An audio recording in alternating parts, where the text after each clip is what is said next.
groet net die elkeen in die wonderskone naam van ons Here Jesus en baie welkom ook so by ons diens vanmiddag. Ons is dankbaar teenoor die Here dat ons ook hierso kan wees en dat ons so rondom sy woord kan vergader. Ek vertrou ook dat die elkeen 'n geseënde middag gehad het en wat 'n wonderlike voorreg om so vir 'n tweede maal in die huis van die Here te kan wees. Nou voordat ons gaan begin, vriende, kom ons sit net so, dan bid ons net eers saam. Here Jesus, baie dankie vir die wonderlike voorreg wat ons het om ook so vir 'n tweede maal in die huis te kan wees. En Here, baie dankie dat ons ook weet dat U alreeds vir ons hierso gewag het vanmiddag en Here, dat U alreeds vooruit gekom het omdat U met ons 'n ontmoeting het, omdat U ook met ons elkeen deur U woord wil praat. Baie dankie dat ons weet, Vader, dat wanneer ons U woord open, dat U aan die woord is, dat U die een is wat ook so bemoeienis met ons maak en daardeur wanneer U praat, het ons nodig om te luister, het ons nodig om ons harte in te stel en ag te gee, Here, op U woord, want dit is U woord, dit is heilig. Dit is ook so 'n tweesnydende swaard, Here, wat deurdring tot in die diepste van ons harte en wat ons ook, Here, kom toon hoe ons werklik voor U staan. En is die begeerte van ons harte in hierdie oomblikke, Here, dat U met ons sal kom ontmoet, dat U met ons sal kom praat, Vader, dat as daar iets is in ons lewens, dat U dit vir ons sal kom uitwys. Maar ook, Vader, dat U ons ook sal kom bemoedig deur U woord. Ja, Here, baie keer dan gaan ons deur daardie stryd en gaan ons deur daardie beproewinge wat oor ons pad kom en dan baie keer voel ons mismoedig, baie keer voel ons dat ons wil moed opgee, maar dankie dat ons ook kan weet, Here, dat U die een is wat saam met ons is en dat ons ook so nie alleen is nie, dat ons opnuut net weer moed kan skep om te weet dat U elke tree van elke oomblik saam met ons stap. Ons weet, Here, dat die nood groot is daar buite. Ons weet, Here, dat by die dag word die druk net al hoe meer, die tempo word al hoe vinniger.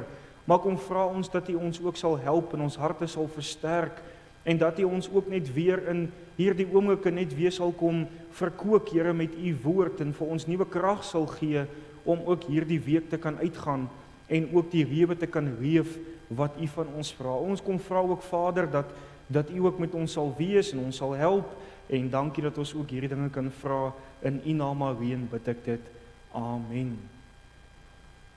Nou, liewe vriende, soos wat u weet, het ons verlede Sondag begin met Psalm hoofstuk 23, 'n baie kosbare gedeelte en ons gaan dan ook net om vinnig vir u te noem, ons het verlede Sondag het ons begin kyk na die gedagte van die Here is my herder, my as kind van die Here is hy ons herder en ons het na die eerste 3 eienskappe gaan kyk van wat doen die Here of wat voorsien hy vir ons en ons het gesien hy voorsien voeding vir sy kinders se siele, hy verkoop sy kinders se siele en hy lei sy kinders in die spore van geregtigheid om sy naam ontwil. Hy is die een wat ons op die regte weg lei, hy is die een wat ons heilig, hy is die een wat ons ook so versterk deur sy gees. En so dan vanaand wat ons dan gaan voortgaan met Psalm hoofstuk 23 en die opskrif dan ook die Here is my herder.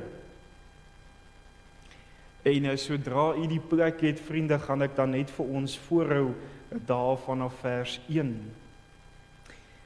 'n Psalm van Dawid. Die Here is my herder, niks sal my ontbreek nie. Hy laat my neerlê in groen weivelde, na waters waar rus is lei my heen. Hy verkoop my siel, hy lei my in die spore van geregtigheid om sy naam ontwil. Al gaan ek ook in 'n dal van doodskaduwee, ek sal geen onheil vrees nie, want U is met my. U stok en U staaf, die vertroos my. U berei die tafel voor my aangesig teenoor my teestanders. U maak my hoof vet met olie, my beker loop oor. Net goedheid en guns sal my volg al die dae van my lewe en ek sal in die huis van die Here bly in rente van dae. Net tot sover die woord van die Here, die kosbare woord van die Here. En vriende, ek wil dan net vanaand as teks van oordeenking vir u voorhou vers 1 van ons geleesde gedeelte, 'n Psalm van Dawid, die Here is my herder, niks sal my ontbreek nie. En dan ook so die tema wat ons mee gaan voortgaan vanaand, Die Here is my herder, deel 2. Nou vriende, soos wat jy reeds weet, is Psalm 23 'n baie kosbare psalm. Hierdie is ook een van my gunsteling psalms en dit is so 'n bemoedigende psalm. En ek onthou, soos wat ek verlede week vir u genoem het, toe ek daar in Parys was, die tannie wat ek altyd gaan besoek het in die ouete huis, en waar die tannie bedreddend was, maar haar geheue was fris gewees, en wat sy altyd ook so op Psalm 23 vir my opgesê het, 'n psalm wat vir haar kosbaar was, en 'n psalm wat haar ook deurgedra het in haar moeilike tye. Baie kinders van die Here, vriende, as ons hulle sal vra, wat is hulle gunsteling psalm, dan sal hulle sê Psalm 23. En as ons hulle sal vra, maar hoekom is hierdie vir jou 'n wonderlike psalm, dan sal hulle sê, want is juis hierdie psalm wat my herinner aan die Here se nabyheid, wat my herinner dat al gaan ek deur beproewings, al gaan ek deur tye van siekte, al gaan ek deur tye van benoudheid, tye van angs, tye waar ek selfs die dood in die oë staar, dan weet ek hoef nie te vrees nie, want die Here is met my. Die Here is die een, die God van Israel is die een wat saam met my sal stap. Hy is die een wat nooit my hand sal los nie, maak nie saak wat nie, hy sal daar wees. En wat so kosbaar is van hierdie psalm, vriende, is dat Dawid gebruik die voorbeeld van 'n herder en sy skape om vir ons die verhouding uit te beeld wat die Here met sy kinders het. En ons weet dat Dawid self was 'n skaapwagter gewees. Dawid het van jongs af het hy sy vader Isaai se skape daar in die veld opgepas, en daardeur het Dawid ook so die eienskappe of althans die karakter van 'n skaap geken. Hy het geweet dat 'n skaap kan nie alleen funksioneer nie. Hy het geweet dat 'n skaap het daardie liefde, hy het daardie versorging, hy het daardie leiding van die herder het hy nodig om hom te bewaar, om hom in die regte rigting te lei. En dis presies wat die Here met my en jou kom doen as kind van die Here, vriende. Hy is ons geestelike herder. Hy is die een wat ons ook dan so kom koop deur die kosbare bloed van die lam, as jy vanaand kan getuig dat jy 'n kind van die Here is. Hy het jou lief met 'n ewige liefde. Hy lei ons, hy versorg ons, hy bewaar ons elke dag. En Jakob getuig ook van die Here wat sy herder is, sy hele lewe lank, Genesis 48 vers 15, en hy het Josef geseën en gesê, die God voor wie se aangesig my vader Abraham en Isak gewandel het, die God wat my as herder my lewe lank gelei het tot vandag toe. Wat ook baie interessant is, vriende, van Psalm 23, soos ek reeds vir u genoem het verlede week, is ons vind die verbondsname van die Here ook in hierdie kosbare Psalm. Hierdie is net enkele verbondsname van die Here. Daar's nog baie meer, maar in hierdie Psalm kom hierdie spesifieke verbondsname van die Here na vore. Dit toon vir ons die Here se karakter. Dit toon vir ons wie die God is wat ek en u aanbid, die getroue God, die God wat ons nooit in die steek sal laat nie, die El Shaddai, die kraggewende God, die almagtige God, die soewereine God. En wat nog interessant is, Dawid begin hierdie Psalm deur te sê, die Here is my herder. So Dawid dui vir ons aan daardie persoonlike verhouding wat hy met die Here gehad het. Die Here was sy herder gewees. Hy het in daardie persoonlike verhouding met die Here gewandel. Hy het van jongs af die Here gevind as sy verlosser en saligmaker. Hy het die Here lief gehad, hy het met die Here gewandel. En daardeur kon Dawid getuig van die Here se nabyheid in sy lewe. Hy kon getuig van hierdie verhouding wat hy met die Here gehad het. En dis hoekom Dawid sê, niks sal my ontbreek nie. Nou vriende, ons het ook verlede week, soos wat ek vir u genoem het, dat wanneer ons kyk na hierdie gedagte van niks sal my ontbreek nie, dan beteken dit nie soos wat die prosperity predikers vandag verkondig deur te sê dat dit beteken nou eenvoudig dat jy nou 'n Porsche gaan ry, of dat jou bankrekening nooit leeg gaan loop, of dat jy hierdie paleis gaan en nee. Hierdie wat sê dat omdat die Here my herder is, niks sal my ontbreek nie, beteken eenvoudig dat die Here sal vir my en vir jou op tydelike sowel as geestelike gebied voorsien. Hy sal vir ons 'n dak oor ons kop gee. Hy sal vir ons 'n werk gee. Hy sal vir ons 'n gesin gee om lief te hê. Dit is wat die Here vir ons voorsien elke dag vir sy kinders in hulle daaglikse behoeftes en ook in ons geestelike behoeftes wat hy vir ons voorsien. Is dit nie so kosbaar nie, vriende, om vanaand te weet dat die Here stel belang in my en in jou lewe, dat hy sy seun Jesus Christus gestuur het om aan die kruis te kom sterf vir ons sondes, dat die Here Jesus die een is wat ook so ons trek na hom toe, sodat ons gered kan word, sodat ons in 'n verhouding met die Vader kan staan, en dan is hy ook intiem betrokke in my en jou lewe elke dag. Johannes 10 vers 11, ek is die goeie herder, die goeie herder gee sy lewe af vir die skape. Besef u dit vanaand, liewe vriende, dat sonder Christus Jesus, sonder dat hy ons herder is, sou ek en u hopeloos gewees het vanaand. Die oomblik as die Here sy hand moet wegneem en hy nie meer daar is om ons te lei nie, dan sou ek en u hopeloos gewees het. Maar soms is ons so arrogant om te dink dat ons kan alles self in ons lewens doen, maar ons kan nie. Ons het hier die herder nodig om ons te lei. Ons het hier die herder nodig om ons te help, want hy gee vir ons lewe. Hy gee vir ons al hierdie goeie gawes wat uit sy hand uitkom elke dag. En so kan ons hom dank en hom loof en hom prys vanaand. En ons gaan vanaand dan, vriende, verder kyk na wat beteken dit as die Here my herder is, wat 'n versorging kom bied die Here vir sy kinders.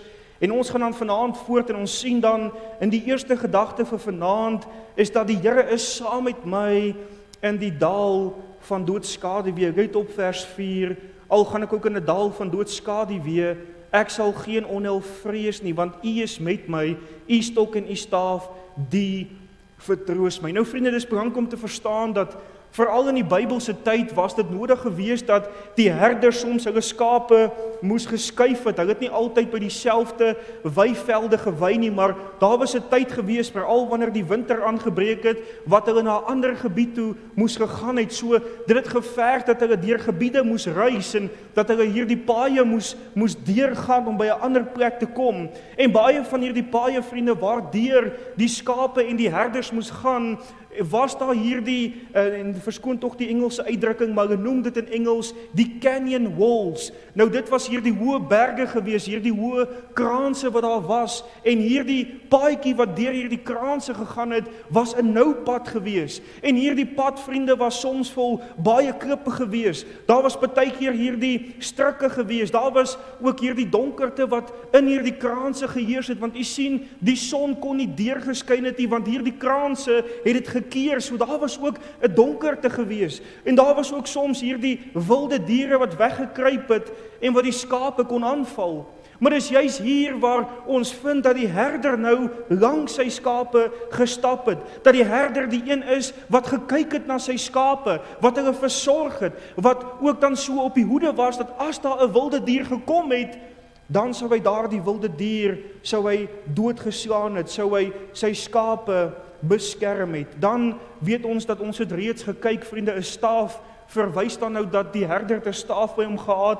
Nou dit was om die skape wat afgedwaal het terug te bring, maar die stok is wat hy gebruik het om die skape te verdedig teen die wilde diere. En in hierdie vers, vriende, hier in vers 4, kom Dawid en hy kom erken dat my en jou lewe, die kind van God se lewe, gaan nie altyd bestaan uit groen weivelde nie. Dit gaan nie altyd maanskyn en rose wees hier op aarde nie, maar daar gaan ook tye kom wat die kind van die Here deur 'n dal van doodskaduwee moet beweeg. Daar gaan tye kom van stryd, daar gaan tye kom van beproewings en vervolging. En ons sien dit by Dawid. Dawid wat 'n man na God se hart was, Dawid wat die koning van Israel was, vriende, was nie gevrywaar van hierdie dal van doodskaduwee nie. Dawid het menigte kere te doen gekry met stryd. Hy het menigte kere te doen gekry met beproewings. Voordat hy koning geword het, was daar 'n tyd, vriende, wat Dawid moes deurgaan, waar hy deur Saul gejaag was. Saul wil Dawid doodgemaak het. Hy wou nie gehad het dat Dawid die volgende koning moes word nie, maar die Here het klaar vir Dawid gesalf. Ons dink aan Absalom wat ook so vir Dawid wou doodgemaak het, en baie keer, vriende, Dawid mismoedig gevoel. Baie keer was Dawid se hart stikkend gewees. Hy het voor die Here gehuil, hy het geween. Maar jy sien, hier is die kosbaarheid, vriende, in dit alles het Dawid ervaar hoe hierdie herder van hom, die God van Israel, hom nie verlaat het nie, hoe die Here hom nie in die steek gelaat het nie, maar hoe die Here saam met hom gestap het, hoe die Here saam met hom deur hierdie stryd gegaan het. Hoe die Here vir Dawid bewaar het van sy vyande. Daardeur skryf Dawid ook dat hy geen onheil sal vrees nie, want die God van Israel sal hom veilig aan die ander kant uitbring. Die God van Israel sal met hom wees. Psalm 112 vers 7. Hy vrees nie vir die slegte tyding nie, sy hart is gerus, vol vertroue op die Here. Jesaja 43 vers 1 tot 2 is my so kosbare gedeelte, vriende. Let op hierdie woorde, maar nou, so sê die Here jou skepper, o Jakob, en jou formeerder, o Israel, wees nie bevrees nie, want ek het jou verlos, ek het jou by jou naam geroep, jy is myne. As jy deur die water gaan, is ek by jou, en deur die riviere, hulle sal jou nie oorstroom nie. As jy deur vuur gaan, sal jy jou nie skroei nie, en die vlam sal jou nie brand nie. En Dawid het geweet, maak nie saak my omstandighede nie, die Here sal vashou. Die Here is die getroue God, wat trou bly tot in alle ewigheid. Al verlaat mense my in hierdie dal van doodskaduwee, God sal my nie verlaat nie. En dieselfde, vriende, is van toepassing op my en jou vanaand. Jy sien, dit beteken nie omdat ons 'n kind van die Here is, dat ons gevrywaar is van hierdie moeilike tye en hierdie dal van doodskaduwee nie, vriende. En die groot reën wat in die orde van die dag heers met die prosperity predikers, is dat hulle vir mense verkondig en sê dat die oomblik wanneer jy gered word, die oomblik wanneer jy Jesus aanneem as jou verlosser en saligmaker, dan gaan jy nie meer stryd hê nie, dan gaan jou bankbalans vol wees, dan gaan jy nie meer siek word nie, jy gaan dit nie meer moeilik hê nie, dit gaan nie met jou sleg gaan nie. Niks slegs gaan met jou gebeur nie, alles gaan net goed gaan met jou. En dan sal jy soms ook geneig, vriende, om vir die mense te sê, maar die oomblik as iets slegs gaan met jou, dan is daar fout met jou geloof. Maar dit is glad nie waar nie, vriende. Jy sien, hierdie predikers is besig om klomp mense, duisende mense te mislei met hierdie reën, want wanneer ek en jy die woord van die Here bestudeer, dan beskryf die Here vir ons in sy woord, dat daar gaan tye van stryd oor ons lewens kom. Want jy sien, Jesus, wat die Seun van God is, wat God self is, vriende, terwyl hy op aarde was, wat het gebeur? Jesus het stryd gehad, Jesus het lyding gehad, hy was selfs versoek gewees deur die sielevyand. Hy het dit nie maklik gehad nie. Dink aan die disippels, almal manne van God, wat die Here lief gehad het, wat die Here getrou gedien het, en nog steeds het daar stryd oor hulle pad gekom. Daardeur sê Jesus vir sy disippels in Johannes 16 vers 33, dit het ek vir julle gesê dat julle my vrede kan hê, in die wêreld sal julle verdrukking hê, maar hou goeie moed, ek het die wêreld oorwin. En Jesus kom gee bemoediging in Matteus 28 vers 20, net voordat hy terugkeer na die Vader. Hy sê, en kyk, ek is met julle al die dae tot aan die volëinding van die wêreld. Amen. En dit is presies so, vriende, die Here Jesus, wat die goeie herder is, was 24 uur saam met sy disippels gewees, deur die Heilige Gees, het hulle versterk, het hulle gelei, het hulle vertroos, wanneer hulle daardeur moeilike tye gegaan het, is dit die Here wat hulle versterk het, is dit die Here wat hulle bewaar het, is die Here wat hulle ook op die einde van die dag ingelei het, in hulle ewige bestemming in die hemel. En dieselfde, vriende, met my en u. U sit dalk hier vanaand en u beleef verstryd. U sit dalk hier vanaand en u gaan deur 'n baie moeilike tyd in jou lewe en jy weet nie wat om te doen nie. Jy voel partykeer alleen, jy voel moedeloos, jy voel bang, jy weet nie wat om te maak nie, maar weet dit vanaand, vriende, wat die Here vir u wil sê deur sy woord, is dat u is nie alleen in hierdie dal van doodskaduwee nie, maar hy is met jou, die goeie herder is met jou, en hy sal jou nie begewe of jou verlaat nie. Hy sal met jou wees, hy sal jou vertroos, hy sal jou help. Hy sal jou vashou in die holte van sy Vaderhand. Nie dalk vanaand 'n geliefde aan die dood afgestaan. Weet dat die Here daar is om jou te help, vriende. Dat hy daar is om jou te vertroos. Maak nie saak wat jou omstandighede vanaand is nie, vlug na hom toe. En skuil by hom. En weet dit, dat hy sal nie ons alleen los nie. Maar hy sal ons help, hy sal ons vertroos, hy sal ons bystaan. Maar ek en u moet vanaand ook leer om soos Dawid, hierdie herder te vertrou met alles in ons lewens. Die volgende gedagte wat ons ook vind, vriende, is dat die Here berei die tafel voor my aangesig teenoor my teestanders. Vers 5, u berei die tafel voor my aangesig teenoor my teestanders, u maak my hoof vet met olie, my beker loop oor. Nou vriende, soos wat ons menigte kere al dit gekry het in die psalms en wat ons ook nou al gekyk het na Dawid se lewe, is dit duidelik dat hierdie man Dawid vyande gehad het. Dat daar mense was wat jaloers was op hom, dat daar mense was wat selfs na aan hom was en wat hom seer gemaak het, wat hom vervolg het. Ons dink aan sy eie bloed. Sy eie seun Absalom wat jaloers was op sy vader se koningskap en hy het begeer. En Absalom het alles in sy vermoë gedoen om Dawid dood te maak. Hy die volk het hy ook so agter hom gekry om Dawid te vervolg. Ons dink aan Simei het vir Dawid gevloek. Simei het vir Dawid valslik beskuldig. Ons dink aan Agitofel. Nou vriende, Agitofel was Dawid se raadgewer. En Agitofel het later vir Dawid verraai en het hy saam met Absalom gestaan teen Dawid. Maar jy sien, te midde van hierdie stryd, te midde van hierdie geweldige omstandighede, het Dawid beleef dat die Here die een is wat hom kom versterk het, dat die Here die een is wat vir hom vrede en vertroosting kom verskaf het.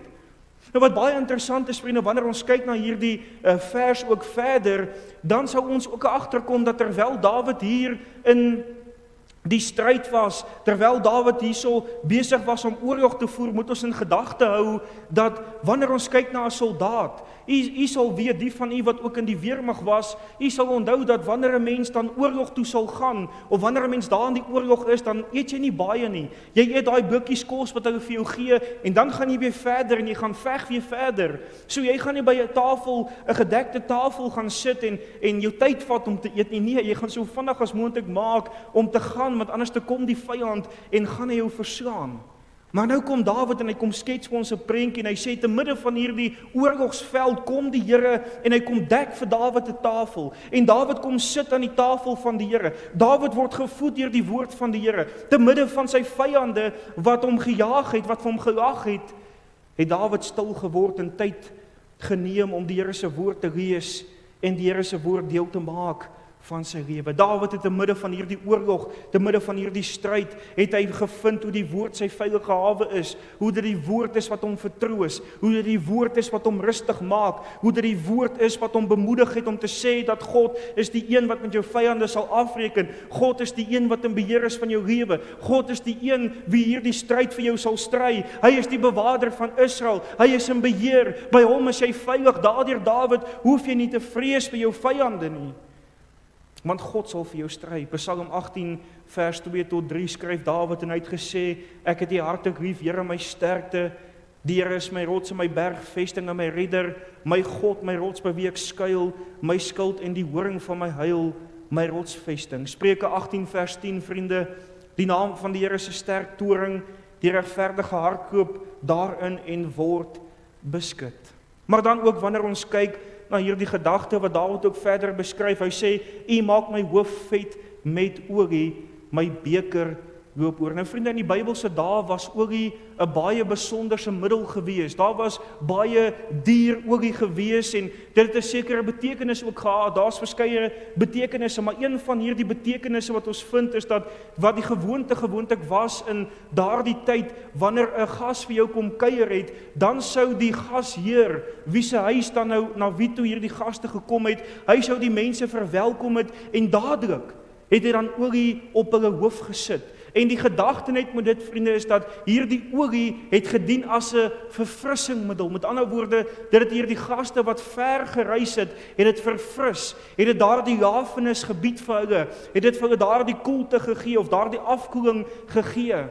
En dis wat Dawid kom beskryf, hy sê dat terwyl ek sit by die tafel van die Here, terwyl ek in hierdie stryd is, kom die Here en hy verfris my, hy kom gee vir my nuwe krag, hy kom tel my op, hy help my om hierdie goeie stryd te kan stry. Ek en u moet vanaand verstaan, vriende, dat as jy 'n kind van die Here is, dan moet jy vanaand besef, ons gaan ook vyande hê. Jy sien die oomblik wanneer ek en u opstaan vir die waarheid, die oomblik wanneer ek en u standpunt inneem vir die woord van die Here, en ons nie saam met die stroom van hierdie wêreld gaan nie, dan gaan mense jou haat, dan gaan mense jou vervolg. Johannes 15 vers 18 tot 19, as die wêreld julle haat, moet julle weet dat hy my voor julle gehaat het. As julle van die wêreld was, sou die wêreld sy eiendom lief hê, maar omdat julle nie van die wêreld is nie, maar ek julle uit die wêreld uitverkies het, daarom haat die wêreld julle. Matteus 5 vers 11 tot 12, salig is julle wanneer die mense julle beledig en vervolg en valslik allerhande kwaad in julle spreek om my ontwil, verbly en verheug julle, omdat julle loon groot is in die hemele, want so het hulle die profete vervolg, wat voor julle gewees het. Ons gaan dit beleef in ons familie, vriende. Ons gaan beleef die oomblik wanneer die Here ons kom red, die oomblik wanneer ons begin getuig, die oomblik wanneer ons met ander in ons familie praat oor die Here Jesus en hulle wil nie te doen hê met Jesus nie, dan gaan hulle ons een kant toe skuif. Die oomblik wanneer hulle sonde aangespreek word, dan gaan hulle niks met ons te doen wil hê nie, want hulle hou nie van wat hulle hoor nie.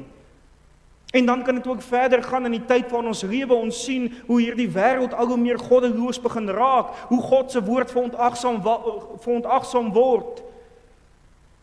En dat die vervolging op kinders van die Here al hoe groter begin word. Maar vriende, ons moet nie vanaand bang wees om op te staan vir die waarheid nie.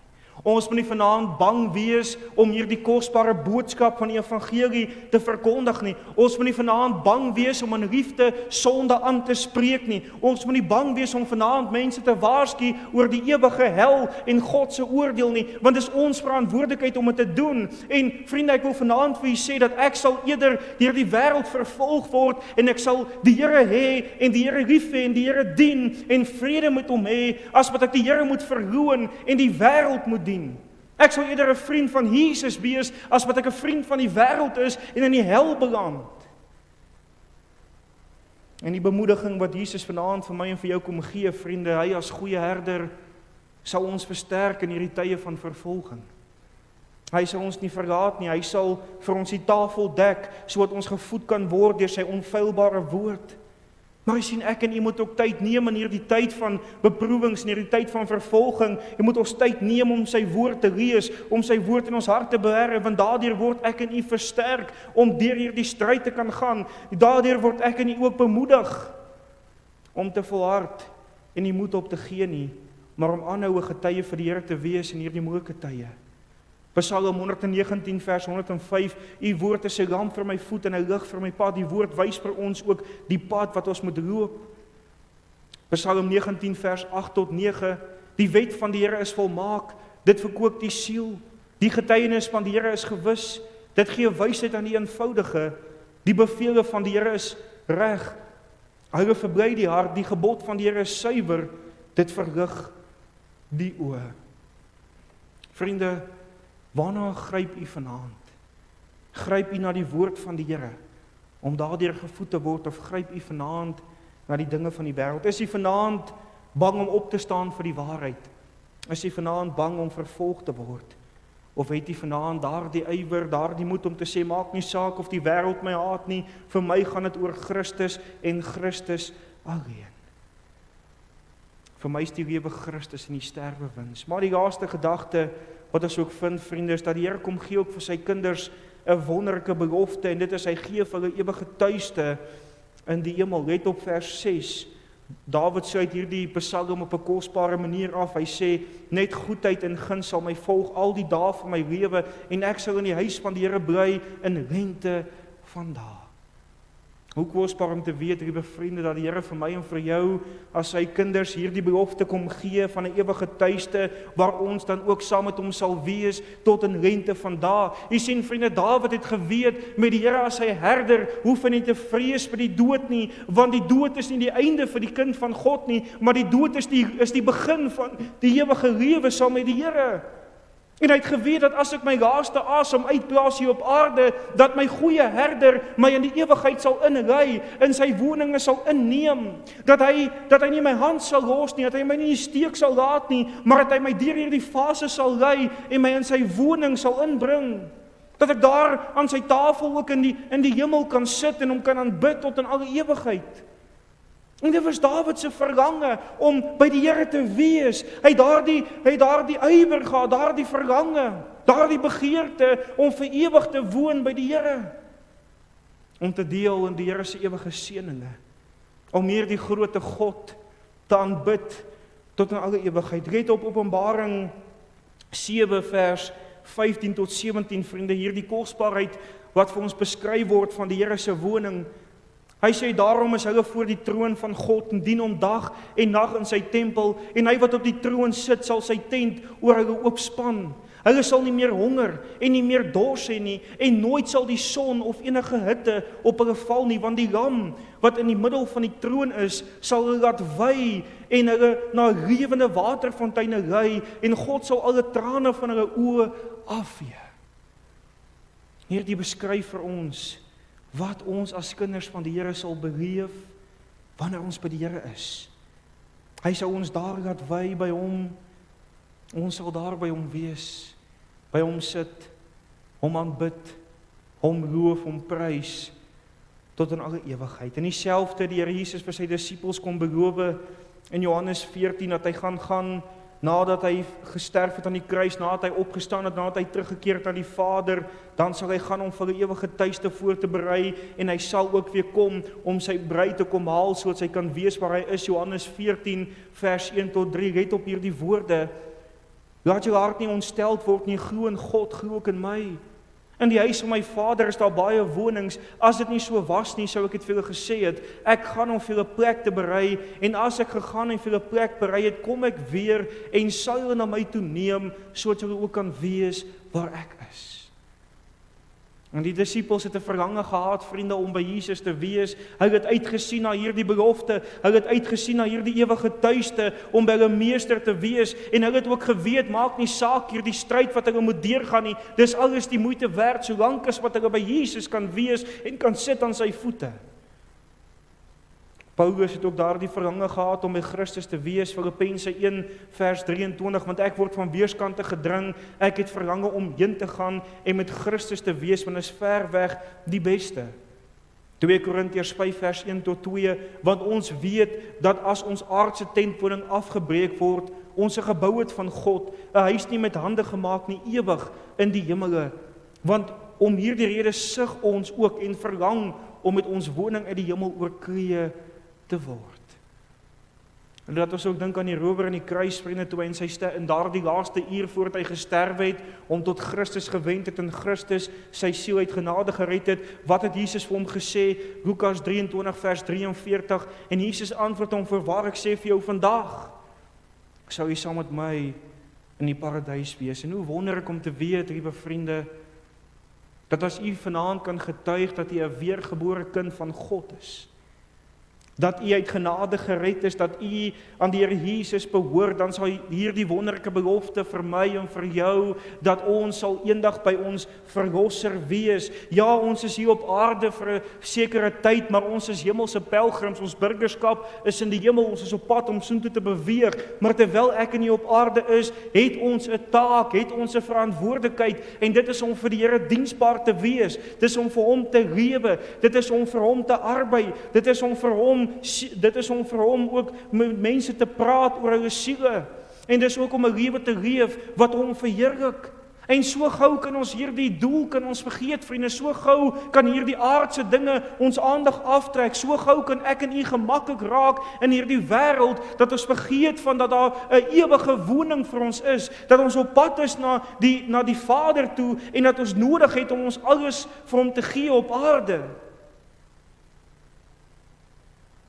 Openbaring 21 vers 4 beskryf dit wat ons as kinders van die Here gaan beleef. Hy sê, en God sal al die trane van hulle oë afvee, en daar sal geen dood meer wees nie, ook droefheid en geween en moeite sal daar nie meer wees nie, want die eerste dinge het verby gegaan. So baie mense, vriende, moet ons ook onthou dat daar nog baie mense is daar buite wat vergeet dat daar 'n ewigheid hierna is, dat daar so baie is wat vandag ook dink hulle is op pad hemel toe, terwyl hulle nooit by Christus uitgekom het en eintlik op pad is na die hel toe. Dis hoekom moet u vanaand besef, vriende, dat u slegs hierdie woning van die Here sal ingaan as u weer gebore is. As u nie vanaand seker is of u saak met die Here reg is nie, dan moet u vanaand seker maak. Dan moet u vanaand deurgaan met die Here, dan moet u vanaand na hom toe kom sodat hy jou siel kan red. Want as jy sonder hom sterwe in jou sonde, vriende, dan sal jy verseker nie die hemel sien nie, maar dan sal jy verseker die hel sien, en jy sal in hierdie plek van smarte wees vir ewig en vir altyd, geskei vir ewig van die aangesig van God. En jy sal nooit daar uitkom nie. Maar as jy wel 'n kind van die Here is, dan sal 'n wonderlike tyd wat vir jou wag in die lewe hierna. C.T. Studd, bekende sendeling, het geskrywe dat ons net een lewe het en gou gaan dit verby. En net wat ons vir Christus gedoen het sal staande bly. Vriende, mag ons as kinders van die Here ons alles vir die Here gee in hierdie tyd. Mag ons hom verheerlik. Ek sluit af. Ons het vanaand gekyk na die tweede deel van wat dit behels as die Here ons herder is. Ons het gesien dat die Here is met sy kinders in donker tye. Hy stap saam met ons. Hy bring ons veilig aan die ander kant uit. Die Here dek die tafel vir sy kinders te midde van die stryd. Met ander woorde, hy is die een wat vir ons rus gee in hierdie stryd. Hy is die een wat ons help. Hy is die een wat in beheer is. En hy voorsien ook vir ons 'n ewige tuiste. Die dood is nie die einde vir die kind van God nie, maar die begin van die ewige lewe saam met die Here. Vriende, die vraag is vanaand, ken u al hierdie goeie herder? Behoort jy vanaand aan die Here? Ek vra nie vanaand of u weet van hom nie. Ek vra vanaand, ken jy hom persoonlik soos wat Dawid die Here persoonlik geken het? Ken jy hom persoonlik? Is jy deel van God se koninkryk? Is die bloed van die lam vanaand oor die hartsteer gewas en wandel jy elke dag saam met hom? En indien jy daarvan kan getuig, dank die Here vanaand. Sê Here, dankie dat u u seun gestuur het om aan die kruis te kom sterf. Dankie dat u my geroep het. Dankie dat u my gered het uit genade uit. Dankie dat ek u kind kan wees. Dankie vir u leiding. Dankie vir u versorging in my lewe. Dankie dat u my nie los wanneer ek afdwaal nie, maar dat u kom en my weer terugbring. Dankie vir die Heilige Gees wat in my binneste woon. Dankie vir die woord wat vir my wys die weg waarop ek moet wandel. En dat u ook vanaand vir die Here sal vra, Here, help my om elke dag gehoorsaam en getrou aan u te wees. Om vanaand oor te gee en te sê, Here, ek wil net gaan daar waar u my lei. Ek wil doen wat u vir my vra. Maar vriende, as u nog nie vanaand hierdie goeie herder ken, het u vanaand geleentheid om na hom toe te kom, om te antwoord op sy roepstem, om jou te bekeer van jou verkeerde weë, jou sonde te bely, jou sonde te laat staan en uit te roep na hom, sodat jy jou siel uit genade kan red. En om te begin om hierdie goeie herder beter te leer ken en te rus in sy leiding, versorging en voeding elke dag. Mag die Here u genade gee. Amen. Kom ons bid saam. Vader, baie dankie dat ons weet dat u ons herder is wat ons elke dag lei. Dankie dat ons weet, Here, dat u die een is wat ons versorg en dat u die een is wat ook so vir ons, wanneer ons afdwaal, wanneer ons ongehoorsaam is, wanneer ons nie doen wat u van ons vra nie, Vader, dat u ons weer terugbring op die regte plek en om binne u wil te wees. Ons wil ook vanaand kom bid, Here, vir hulle wat deur 'n moeilike tyd gaan. Vir hulle wat vanaand hier die dal van doodskade weer beleef en nie weet wat om te doen nie, dat hulle rus in u sal vind. Het sy dit is met siekte, het sy dit is met moeilike tye, stres, daar by die werk, wat ook al dit mag wees, Vader, dat hulle vanaand sal leer om in u te rus en bewus te wees van u teenwoordigheid, bewus te wees van die hand van genade wat hulle lei en hulle bring by die plek waar hulle moet wees. Dankie dat ons weet, Here, dat al verlaat mense ons, dat u ons nooit sal verlaat nie. Dat u die getroue God is, die onveranderlike God wat gister, vandag en tot in alle ewigheid dieselfde is. Wil jy asseblief saam met ons gaan deur die week, Vader, versterk ons, gee vir ons krag om hierdie week in te gaan, hierdie week aan te pak en te doen dit wat ons elke dag doen, en dat ons ook 'n lig sal wees, 'n getuie sal wees vir die mense daar buite. Gaan saam met elkeen wat ook nou na die huise toe gaan, bewaar jou op die pad en word jy ook daardeur verheerlik. In Jesus naam bid ek dit. Amen.